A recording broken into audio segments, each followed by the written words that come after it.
YouTube channel useful job. यहाँ पर देखिए हम बात करने जा रहे हैं आपका आरआरसी ग्रुप डी से रिलेटेड। यहाँ पर रेलवे भर्ती जो आरआरसी ग्रुप डी या आरआरबी ग्रुप डी की वैकेंसी रेलवे की ओर से मिलती है। तो यहाँ पर उनका डेयरनेस अलाउंस हो गया, सैलरी हो गया, ये कितना बनता है जाकर के एक मंथ में आपकी मैं बताऊँगा।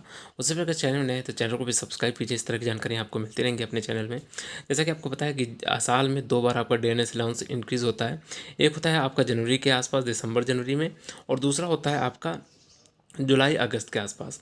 ठीक है। और यहाँ पर देखिए डेयरनेस अलाउंस जो महंगाई भत्ता होता है ये आपका जिस हिसाब से आपका एक तरह से महंगाई बढ़ती है उस हिसाब से आपका बढ़ाया जाता है। मिनिमम आप समझ कर चलिए कि हर साल आपका 2 से 3% बढ़ता ही बढ़ता है। ठीक है। तो यहाँ पर देखते हैं कि आपकी डेयरनेस अलाउंस कितना हो गया है। तो अगर बात करें डेयरनेस अलाउंस की तो यहाँ पर देखिए अगर डेयरनेस की बात करें तो यहाँ पर आपका 42% है प्रेजेंट टाइम में डेयरनेस अलाउंस। जनवरी से आपका 3 से 4% बढ़ चुका है। पहले यहाँ 38% था। ठीक है। अब यहाँ पर आप सैलरी की बात करेंगे। उससे पहले अगर चैनल में है तो चैनल को दोस्तों जरूर सब्सक्राइब कर लें। इस तरह की जानकारी आपको मिलती रहेंगी। अब यहाँ पर देखिए अगर सैलरी की बात करते हैं तो बेसिक पे जो आपको मिलता है सैलरी में वो 18,000 रुपये होता है। और डीए जो होता है आपका बेसिक पे के हिसाब से ही मिलता है। बेसिक पे का 42% आपको प्रेजेंट टाइम में डीए मिल रहा है। तो बेसिक पे का 42% डीए जो होता है वो 7560 रुपये मिलता है, मतलब 7,560 रुपये मिलता है। फिर इसके बाद आपको एचआरए दिया जाता है। अगर आप हाउस नहीं लेते हैं रेलवे की ओर से, अगर आप क्वार्टर या रूम किसी भी प्रकार की सुविधा नहीं लेते हैं रूम हाउस से रिलेटेड, तो फिर आपको एचआरए मिलता है। एचआरए भी 3 कैटेगरी में दिया जाता है, एक्स सिटी, वाई सिटी और जेड सिटी।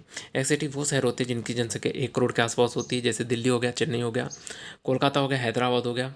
तो इस तरह के अगर आपको आपकी स्टेशनों में जॉब लगती है, इस तरह के सिटीज़ में अगर जॉब लगती है तो आपको जो एचआरए होगा बेसिक पे का 30% मिलेगा, जो कि आपका 5,400 रुपये बनेगा।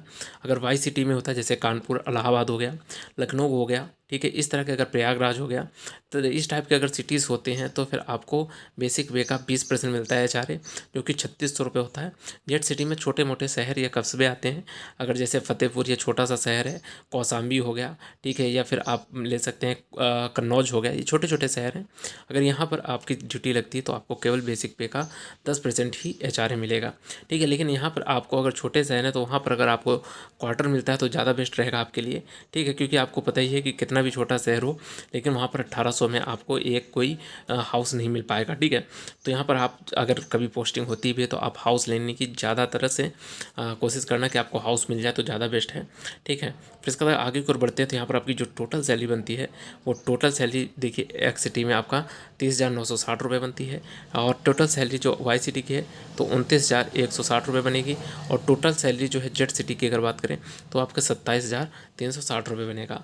इसके अलावा भी आपको बहुत सारी फैसिलिटीज़ मिलती हैं और यहाँ पर आपका कुछ रुपए डिडक्ट भी होता है, कटता भी है, जैसे पीएफ फंड वगैरह के रूप में भी कटता है, जो कि आपको बाद में इसका बेनिफिट मिलता है जा करके। ठीक है। तो यहाँ पर देखिए कुछ अलग से जो अलाउंसेस मिलते हैं उनकी बात कर लेते हैं। रेलवे की एक अच्छी बात है कि यहाँ पर अगर आप एक्स्ट्रा ड्यूटी कुछ भी करते हैं तो उसका अलग से आपको अलाउंस या फैसिलिटी मिलती है, उसका रुपये आपको मिलता है। अगर आप रेलवे की ओर से कहीं ट्रैवल करते हैं तो आपको ट्रैवल अलाउंस मिलता है। ठीक है। अगर आप बात करें नाइट ड्यूटी अलाउंस की तो अगर नाइट में आपकी ड्यूटी लगती है तो उसका अलग से आपको अलाउंस मिलता है। ठीक है। जिसका 200 रुपये शायद आपको अलाउंस नाइट ड्यूटी का मिलता है ग्रुप डी के लिए। ठीक है। जैसे कि आपकी 800 रुपये पर डे की ड्यूटी है, पर डे आपकी सैलरी बनती है 800 रुपये, तो अगर आप नाइट में ड्यूटी करते हैं तो आपका 800 की जगह 1,000 रुपये बनेगा। फिर इसके बाद आगे की ओर बढ़ते हैं तो यहाँ ओवर टाइम अलाउंस भी आपको मिलता है। ओवर टाइम अलाउंस भी आपको मिलता है। अगर आप ओवर टाइम ड्यूटी करते हैं 8 की जगह 10 घंटे ड्यूटी करते हैं तो आपको ओवर टाइम मिलेगा। और यहाँ पर जैसे 1 घंटे की आपकी 100 रुपये सैलरी बनती है तो आपको यहाँ पर ओवर टाइम करने में 1 घंटे का जस्ट डबल मतलब 200 रुपये मिलेगा। ठीक है। तो इस टाइप में आपको ओवर टाइम अलाउंस भी मिलता है। फिर इसका मेडिकल फैसिलिटीज़ मिलती हैं। और इसके आगे की ओर बढ़ते तो यहाँ पर चिल्ड्रन एजुकेशन फैसिलिटीज़ आपको मिलती हैं। ठीक है। और भी आपको बहुत सारी फैसिलिटीज़ मिलती है, जैसे ड्रेस आपकी जो होती है रेलवे की ओर से ग्रुप डी के लिए उसकी भी फैसिलिटीज़ मिलती हैं। दोस्तों इस तरह की जानकारियों के लिए अपने चैनल को सब्सक्राइब कीजिए। दोस्तों इस तरह की मिलती रहेंगी जानकारियाँ। मिलते हैं नेक्स्ट वीडियो में। धन्यवाद दोस्तों।